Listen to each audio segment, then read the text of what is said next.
UPSC civil services coaching సంబంధించి CSBIS అకాడమీలో June 5వ తారీఖు నుంచి కొత్త బ్యాచ్ స్టార్ట్ అవుతుంది. ఈ బ్యాచ్ 1 ఇయర్ ఉంటుంది.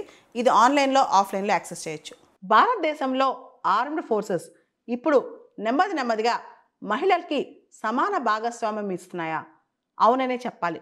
ఈరోజు ఇంకొక వార్త వచ్చింది. యశస్వి సోలంకి ఈవిడ lieutenant commander of Indian navy.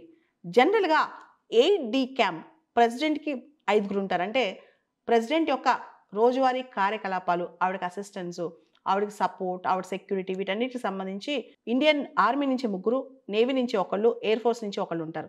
ఒక లేడీ ఆఫీసర్ ప్రెసిడెంట్కి 8D క్యాంప్ అయిందనమాట. దాంతో ఇప్పుడు ఉమెన్కి అన్ని అవకాశాలు ఆర్మీలో, ఆర్మ్డ్ ఫోర్సెస్లో. జనరల్గా ఆర్మ్డ్ ఫోర్సెస్ అంటే కంప్లీట్గా మేల్ డొమైన్ అనుకుంటాం. అమ్మాయిలు యుద్ధాల్లోకి వెళ్తారా, ఫైట్ చేస్తారా, వాళ్ళు ఏమేం చేస్తారా అనుకుంటాం.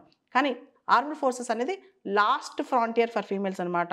అంటే జెండర్ జస్టిస్ కోసం ఫైట్ చేసే దానిలో ఇంకా అదే హైయెస్ట్ పీక్ అనుకోవచ్చు. మనం చూస్తే మొన్న ఆపరేషన్ సింధూర్ తర్వాత కూడా సోఫియా ఖురేషీ, వ్యోమికా సింగ్ ఇద్దరు కూడా ఎవరైతే మీడియా బ్రీఫింగ్ ఇచ్చారో వాళ్ళు కూడా మహిళలేనమాట. ఇంకో పక్క మొన్న ఎన్డీఏ పూణేలో పాసింగ్ అవుట్ పెరేడ్ అయింది. దానిలో 17 women, first time permanent commission అయిన ఉమెన్ పాసింగ్ అవుట్లో పార్టిసిపేట్ చేశారనమాట. అంటే నెమ్మదిగా ఇండియన్ ఆర్మ్డ్ ఫోర్సెస్లో జెండర్ ప్యారిటీ స్టార్ట్ అయింది. మనకు తెలుసు 3 సంవత్సరాల క్రితం 2021లో సుప్రీంకోర్టు ఒక జడ్జ్మెంట్ ఇచ్చిందనమాట.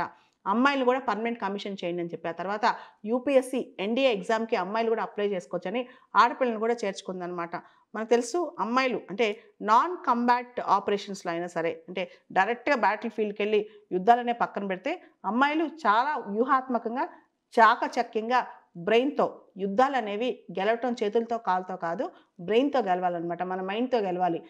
ఇంటెలిజెన్స్ అనేది అదొక ఆర్ట్ అనమాట. అది అమ్మాయిల్లో కూడా సమానంగా ఉంటుంది. అవసరమైతే కొన్నిసార్లు వాళ్ళు ఇంకా స్మార్ట్గా ఉంటారు. కాబట్టి ఇండియన్ ఆర్మ్డ్ ఫోర్సెస్లో జెండర్ ఈక్వాలిటీ అంటే ప్రపోర్షనల్గా అమ్మాయిలు కూడా వాళ్ళ జనాభాతో పాటు వాళ్ళు కూడా అక్కడ రిప్రజెంట్ అవ్వాలని కోరుకుందాం.